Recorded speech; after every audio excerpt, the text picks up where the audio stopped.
வணக்கம் மக்களே, வணக்கம். சற்று முன் கிடைத்திருக்கக்கூடிய ஒரு முக்கியமான தகவல் ஒன்றை தான் பார்க்க போகிறோம் மக்களே.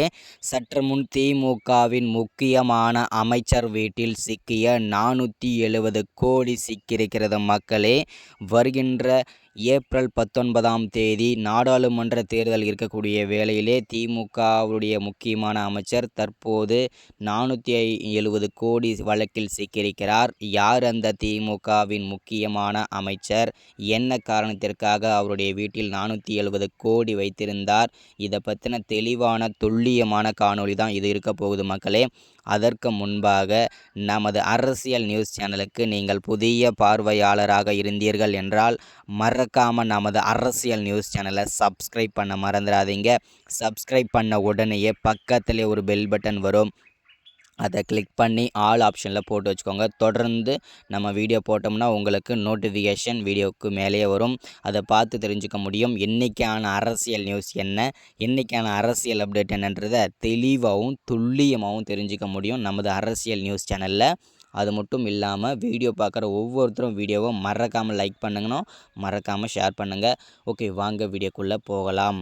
சற்று முன்பு கிடைத்திருக்கக்கூடிய ஒரு முக்கியமான பரபரப்பான சோகமான தகவல் அப்படின்னு கூட சொல்லலாம். ஏன் அப்படின்னு பார்த்தீங்கன்னாக்க திமுகவின் முக்கியமான அமைச்சர் வீட்டில் தான் இந்த 470 கோடி அதிரடியாக சிக்கியிருக்கிறது. அமலாக்கத்துறை அதிரடிக்கு செஞ்சுருக்காங்க.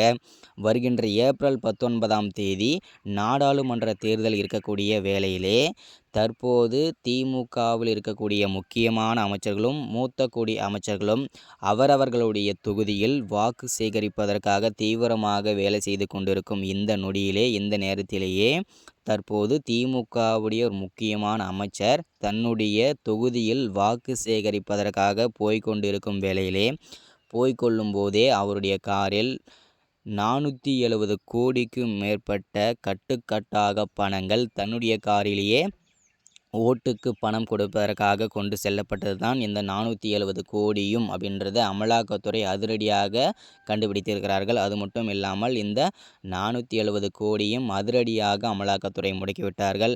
யார் அந்த திமுகவின் முக்கியமான அமைச்சர் அப்படின்னு பார்த்தீங்கன்னாக்க ஏவா வேலு அவர்கள் தான். தற்போது அவருடைய வீட்டிலேயே 470 கோடி பதுக்கி வைத்திருந்தது பெரும் அதிர்ச்சிக்குள்ளாயிருக்கிறது. அது மட்டும் இல்லாமல் அதிரடியாக இதை முடக்கிவிட்டார்கள் என்பதும் பெரும் அதிர்ச்சிக்குள்ளாயிருக்கிறது மக்களே. ஸோ இதுதான் இந்த வீடியோவில் நம்ம அப்டேட்டாக கொடுக்குறது. இந்த மாதிரி அரசியல் பற்றின அப்டேட் தொடர்ச்சியாக வேணும் அப்படின்னு நினச்சிங்கன்னா மறக்காமல் நமது அரசியல் நியூஸ் சேனலை சப்ஸ்கிரைப் பண்ணுங்கள், லைக் பண்ணுங்கள், ஷேர் பண்ணுங்கள். தொடர்ச்சியாக நம்ம வீடியோ உங்களுக்கு நோட்டிஃபிகேஷனாக வந்துடும், ரெக்கமெண்டாகவும் கிடைக்கும். தேங்க்யூ. அடுத்த வீடியோவில் தொடர்ச்சியாக பார்க்கலாம்.